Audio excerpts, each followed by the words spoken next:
All right, so let's talk about cardiac muscle.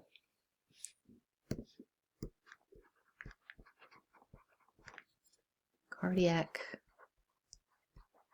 muscle cells. So let's look at their characteristics, which we should kind of know. We've looked at cardiac muscle when we looked at muscle tissue. And so the first characteristic of cardiac muscle cells is that they each have one nucleus. You can see here each of these has a nucleus. The cells are striated because of the how the actin and myosin are situated. So you can see the striations there.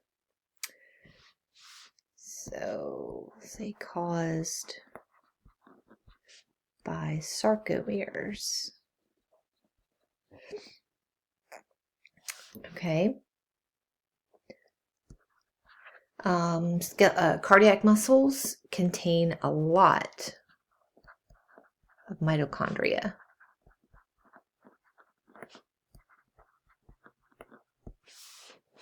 So these little things here. So it contains a lot of mitochondria. Okay, that's not.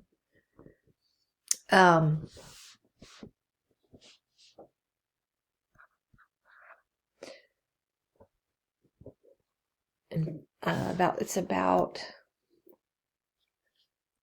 a third the volume of the cell. Because keep in mind, your heart has to beat every day, 24 hours a day, all of your life. So that we know muscle contraction requires ATP and calcium. So it's got lots and lots of mitochondria to make ATP. The cells branch. And they do that to strengthen them, or to strengthen the muscle.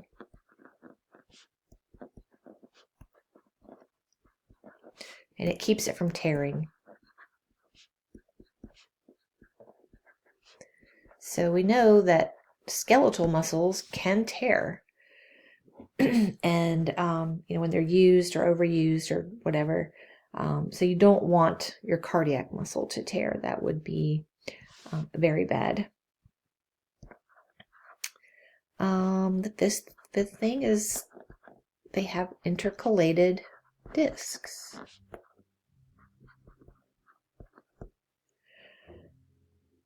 So this is where the two cells connect. So there's one. So those are intercalated discs. And in those are going to be desmosomes. And desmosomes protect those cells from, stress on the muscle, like stretching stress.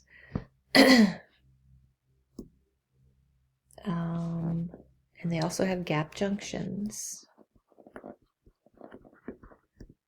Because muscle cells can communicate. They can send their action potentials along to the next cell.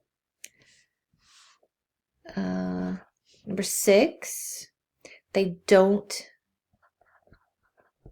need neural input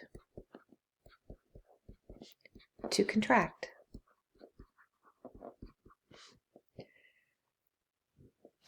They can generate their own action potentials. So this is called automaticity. So, which means that the heart can spontaneously depolarize.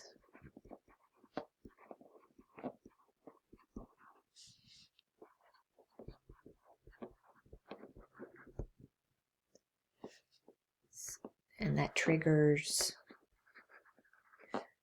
action potentials.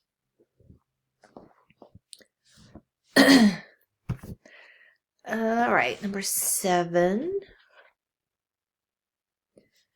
There are 2 types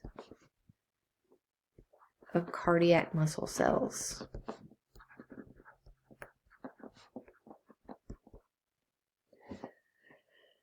The first one are contractile cells, and the second one are autorhythmic cells.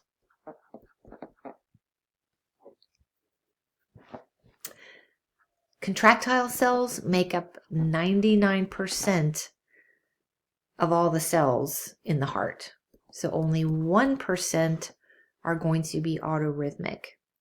So the autorhythmic cells are what start the action potential, what provide the action potential, and then action potentials are sent through contractile cells.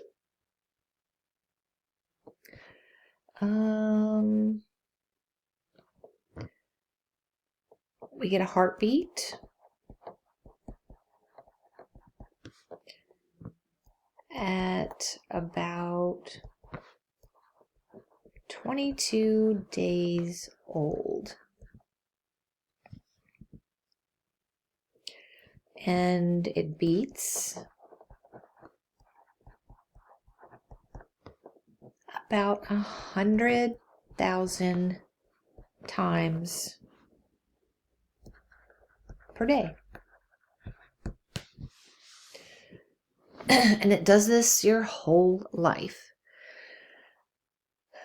All right, so on the next video, we're going to talk about each type of cell. So I'm going to talk about the contractile cells and how they function, and then the autorhythmic cells and how they function.